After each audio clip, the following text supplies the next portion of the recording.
Hello everyone, welcome back to my channel. आज की video में हम डिस्कस करेंगे subject adult health nursing, BSc nursing third semester. आज की वीडियो में हम डिस्कस करेंगे unit 3 common sign and symptoms. इस यूनिट में आपके 3 टॉपिक हैं। पहला टॉपिक आपका है fluid and electrolyte imbalance, next topic आपका है शॉक, नेक्स्ट टॉपिक आपका है पेन। तो इस वीडियो में हम डिस्कस करेंगे fluid electrolyte imbalance and pain topic को।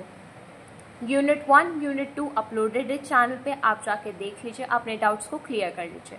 आपका कोई भी डाउट हो आप कमेंट बॉक्स में मेंशन कर दीजिएगा। वीडियो को लास्ट तक देखिएगा। अगर वीडियो अच्छी लगे तो प्लीज़ लाइक करिएगा वीडियो को। हम स्टार्ट करते हैं हमारे फ्लूइड इलेक्ट्रोलाइट इम्बैलेंस से। हम सबसे पहले डिस्कस करेंगे टाइप्स ऑफ फ्लूइड। तो आपके 3 टाइप्स के फ्लूइड होते हैं, आइसोटोनिक, हाइपोटोनिक, हाइपरटोनिक। आइसोटोनिक में आपका डेक्सट्रोज 5% यूज़ होता है। डेक्सट्रोज 5% सॉल्यूशन होता है। उसका यूजेस क्या है? जब फ्लूइड लॉस होता है, डिहाइड्रेशन होता है, हाइपरनेट्रेमिया होता है, तब हम लोग यूज़ करते हैं डेक्सट्रोज 5% सॉल्यूशन को। आपको स्पेशल कंसिड्रेशन याद करने की ज़रूरत नहीं है, क्योंकि एग्ज़ाम टाइम पे इतना हम लोगों को याद नहीं रहता। मेन आपको पता होना चाहिए सॉल्यूशन किस टाइप ऑफ फ्लूइड में आ रहा है और उसका क्या यूज़ है, वो आपके लिए क्या है, इंपॉर्टेंट है। आइसोटोनिक में आपका 0.9% सोडियम क्लोराइड NaCl आता है। नॉर्मल सेलाइन, यह आपका कब कब यूज़ होता है? आप शॉक में यूज़ कर सकते हो, हाइपरनेट्रेमिया में यूज़ कर सकते हो, ब्लड ट्रांसफ्यूजन में यूज़ कर सकते हो, रिससिटेशन में यूज़ कर सकते हो, फ्लूइड चैलेंजेस में यूज़ कर सकते हो, एंड DKA में यूज़ कर सकते हो, DKA। नेक्स्ट आइसोटोनिक में आपका आता है रिंगर लैक्टेट, RL सोल्यूशन भी आपका आता है आइसोटोनिक में। आप कब कब यूज़ कर सकते हो? डिहाइड्रेशन में, बर्न में, लोअर GI फ्लूइड लॉस में, एक्यूट ब्लड लॉस में, हाइपोवोलेमिया, जब आपका थर्ड स्पेसिंग होता है तब आप यूज़ करोगे RL सॉल्यूशन को।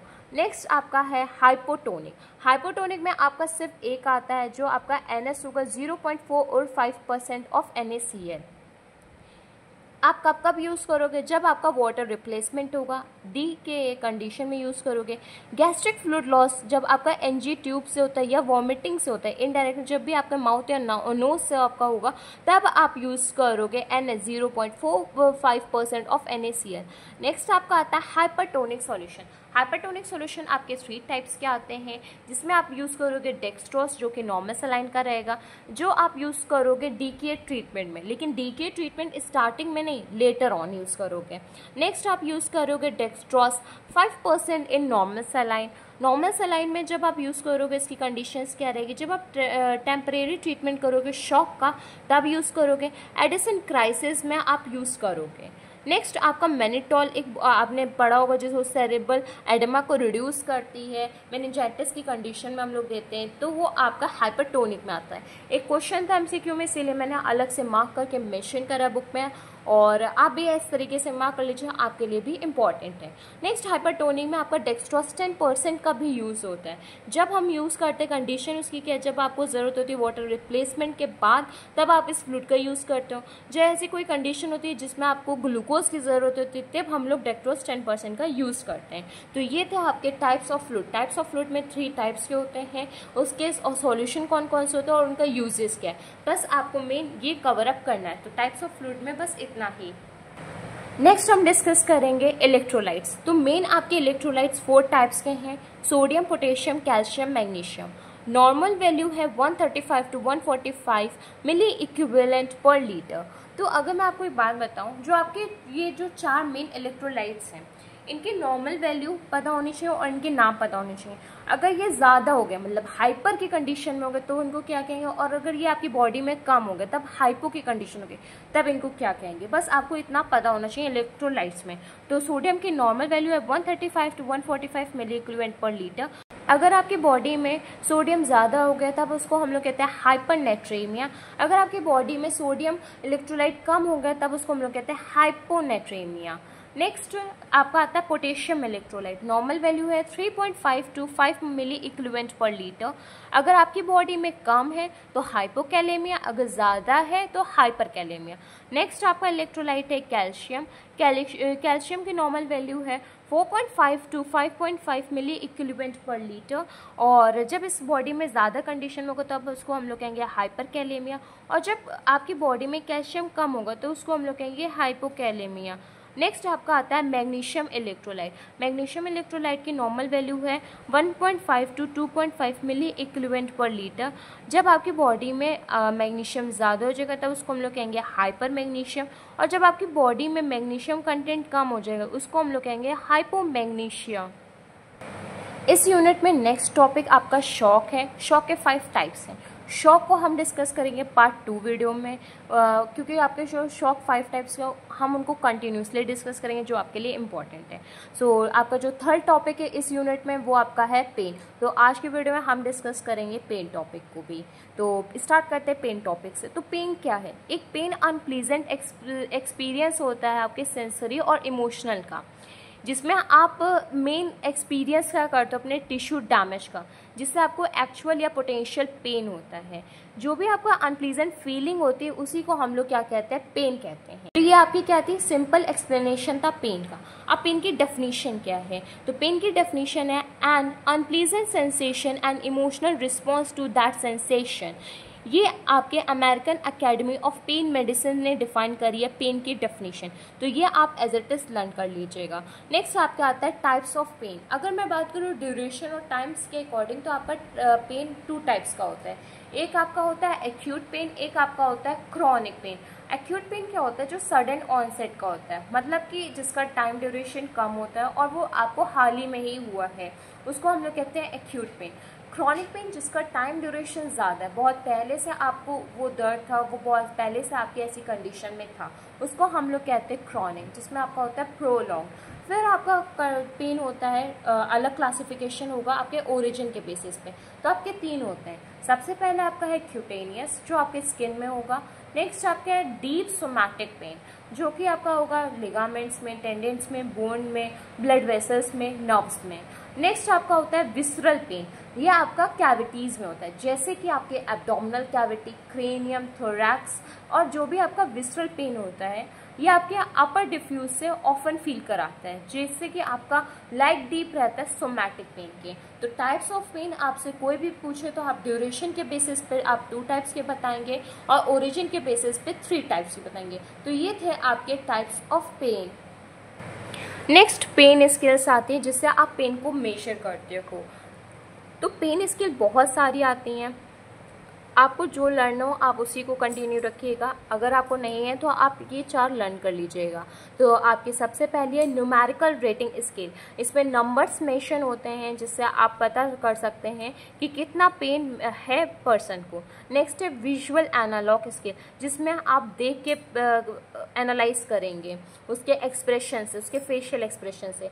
फिर आता है ग्राफिंग रेटिंग स्केल, जिसमें एक ग्राफ प्रेजेंटेशन होता है जिससे आप रेट को मेजर करते हो कि कितना पेन में है। फिर आता है वर्बल रेटिंग स्केल, जिसमें जो भी पर्सन होता है वो उसके वर्बलाइजेशन, उसके बोलने से आप पेन को डिटेक्ट करते हो।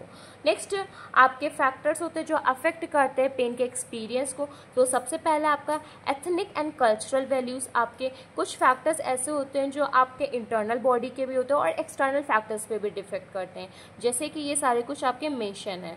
तो नेक्स्ट आपका है डेवलपमेंट स्टेज। जब आप डेवलप हो रहे हो तो आपको बहुत सारा पेन सफ़र करना होता है। Environmental and support people, environment से भी आप बहुत सारा लेते हो। पास्ट पेन एक्सपीरियंस, कभी भी आपका कोई पास्ट ऐसा एक्सपीरियंस होता है जिसको आज आप अभी भी सफ़र कर रहे हो पेन में। एंजाइटी, स्ट्रेस, इनसे भी आपको पेन का रहता है। Next meaning of pain. अगर आपने दर्द का मतलब समझ लिया तो आप उस दर्द को फील कर सकते हो। एक सिंपल सा वे है जिससे आप कह सकते हो कि आप फैक्टर्स मतलब कह सकते हो कि आप उस पेन में हो। तो ये कुछ पॉइंट्स थे जो आपके आते हैं factor affecting the pain experience. Next topic आपका है असेसमेंट। तो ये 4 टाइप्स के पेन स्केल होते हैं, इससे हम लोग असेस करते हैं लेवल ऑफ पेन। तो ये आपकी बुक में मेंशन है, आप इसको एज इट इज कर लीजिएगा। जो मैंने बताया वो आपके 4 एक्स्ट्रा में ऐड ऑन कर लीजिएगा। सबसे पहला आपका है Wong Baker face pain scale. तो जब आप कह सकते हैं जब फेस के एक्सप्रेशन से आप जब क्लियर करोगे तो उसको हम लोग कहते हैं Wong Baker face pain scale. Next आपका simple descriptive pain intensity scale, जिसमें आप सिंपली डिस्क्रिप्शन देख के आप चेक करके बता सकते हैं। नेक्स्ट न्यूमेरिक पेन आप नंबर से करेंगे, फिर आपका विजुअल एनालॉग। नेक्स्ट आपके कुछ मेथड्स दे रखे हैं जिससे आप कंट्रोल करेंगे पेन का मैनेजमेंट, या फिर पेन को कंट्रोल करेंगे या फिर पेन को मैनेज करेंगे। तो इसमें से वो सिर्फ आपके कुछ पॉइंट्स दे रखे हैं, आप इस प्रेजेंटेशन को प्रिपेयर कर लीजिए, आपके ऑलमोस्ट टॉपिक्स कंप्लीट हो जाएंगे। सबसे पहले आप स्टार्ट करिएगा मसाज से। आप मसाज से कोशिश करिएगा कि उसके दर्द को आप कम कर सकें। आप हॉट एंड कोल्ड एप्लीकेशन का यूज़ करिएगा जिससे आप पेन को कंट्रोल कर सकते हैं। आप एक्यूप्रेशर का करिएगा। और नेक्स्ट आप सिंपल करिए, जैसे कि इसमें दे रखा है कॉन्ट्रालैक्रस स्टिमुलेशन, तो ये आपके लिए डिफ़िकल्ट रहेगा। और नेक्स्ट आप रिलैक्सेशन एक्सरसाइज करा सकते हैं, आप उसको हाइप्नोसिस करा सकते हैं, न्यूट्रिशन दे सकते हैं जिसकी वजह से उसका पेन मैनेजमेंट हो सके। फिर आप एक्सरसाइज कराएंगे, पॉजिटिव एटीट्यूड जिससे आप साइकोलॉजिकल सपोर्ट देंगे, आप बायोफीडबैक लेंगे जिससे आपको पास्ट क्लियर होगा। जब इन सब से उसका पेन मैनेज ना होगा तब आप इंजेक्शन, जिसको हम लोग कहते हैं, आप एनाल्जेसिक देंगे। पेन मैनेजमेंट के एनाल्जेसिक क्या आती है, डाइक्लोफेनेक, ट्रामाडोल, IM इंजेक्शन आप दे देंगे। IM इंजेक्शन साइट्स के भी आपको पता है। तो बस आपका ये था पेन मैनेजमेंट जो आपके लिए इम्पोर्टेंट है। अब इस पेन मैनेजमेंट में आपकी नर्सिंग मैनेजमेंट आती है। तो नर्सिंग मैनेजमेंट आप कोई भी टॉपिक पढ़ो ना, आप नर्सिंग से ज़रूर रिलेट करिएगा, तभी आप समझ सकते हैं। तो नर्सिंग मैनेजमेंट इसमें क्या रहता है, आप मॉनिटर करोगे सबसे पहले तो पेशेंट के पेन को। नेक्स्ट आप एडमिनिस्टर करोगे एनाल्जेसिक मेडिकेशन को। आप पेशेंट को प्लेस करोगे कंफर्टेबल पोजीशन पे, आप उसको कंफर्टेबल डिवाइसेस दोगे और आप नॉन फार्माकोलॉजिकल मैनेजमेंट करोगे जिससे आप रिड्यूस करोगे पेन को। अगर कोई भी कंडीशन आती है ना नर्सिंग में, तो सबसे पहले हम लोग नॉन फार्माकोलॉजिकल यूज़ करते हैं, फिर फार्माकोलॉजिकल यूज़ करते हैं। अगर पेशेंट की कंडीशन बहुत बेकार है तो पहले फार्माकोलॉजिकल यूज़ करते हैं, फिर बाद में नॉन फार्माकोलॉजिकल यूज़ करते हैं। तो unit 3 common sign and symptoms में हमने 2 टॉपिक को डिस्कस कर लिया है। सबसे पहले डिस्कस करा हम लोगों ने फ्लूइड इलेक्ट्रोलाइट को, फिर हमने डिस्कस करा पेन को। नेक्स्ट वीडियो जो रहेगी हमारी पार्ट 2 वीडियो, जिसमें हम डिस्कस करेंगे शॉक एंड इट्स टाइप। तो शॉक आपके 5 टाइप्स के हैं, उनको हम डिटेल में डिस्कस करेंगे। अगर ये वीडियो अच्छी लगे तो प्लीज़ वीडियो को लाइक कर लीजिए, चैनल को सब्सक्राइब कर लीजिए। Thank you.